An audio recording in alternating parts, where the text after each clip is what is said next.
नमस्कार, मी रवीना आणि तुमचं माझ्या रवीनाज डेली व्लॉग या यूट्यूब चॅनलमध्ये अगदी मनापासून स्वागत आहे। तर आज मी तुम्हाला सांगणार आहे की टम्म फुगलेली भाकरी कशी करायची। तर मी इथे भाकरीचं पीठ घेतलेलं आहे।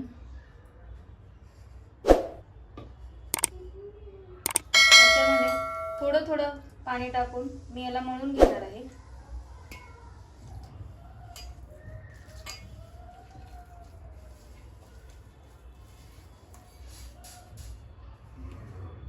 भाकरीचं पीठ मी मळून घेतलेलं आहे। आता आपण भाकरी तयार करायला घेऊयात। इकडे मी तवा तापत ठेवलेला आहे आणि घेतलेला गोळा परत एकदा हलका हलका पाणी लावून परत एकदा मळून घ्यायचा आहे।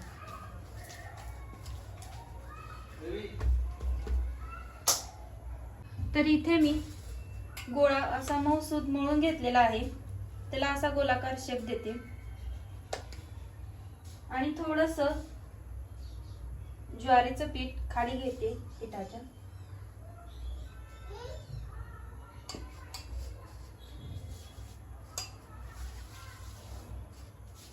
चला तर मग भाकरी करूया। तर पाहू शकता मी इथे भाकरी अशी गोलाकार थापून तयार केलेली आहे।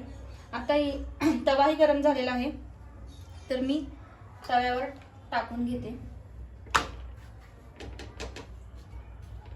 लागलीच आपल्याला पाणीही लावून घ्यायचं आहे।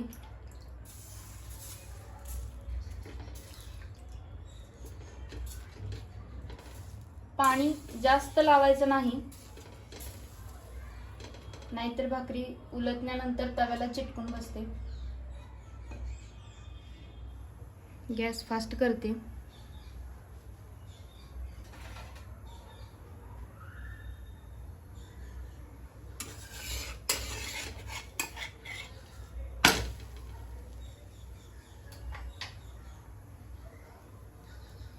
तुम्ही पाहू शकता इथून अशी मस्त भाकरी शेकलेली आहे। लगेच दुसरी भाकरी तयार करायसाठी घेते।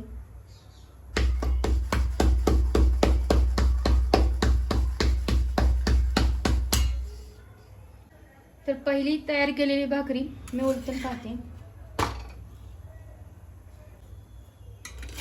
कशी टम्म फुगली, तुम्ही बघू शकता।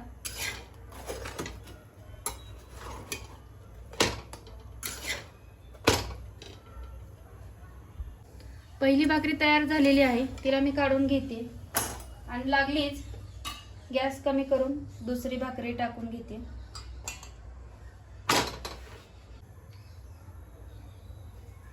तुम्ही पाहू शकता दुसरी ही भाकरी फुगत आहे।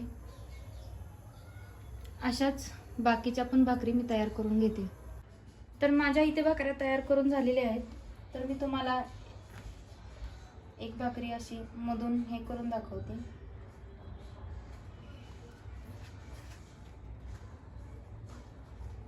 तुम्ही पाहू शकता भाकरीला कसा पदर सुटलेला आहे। तर अशाच नवनवीन रेसिपीजसाठी रवीनाज डेली व्लॉग या यूट्यूब चॅनलला सबस्क्राईब करा, लाईक करा, शेअर करा। धन्यवाद।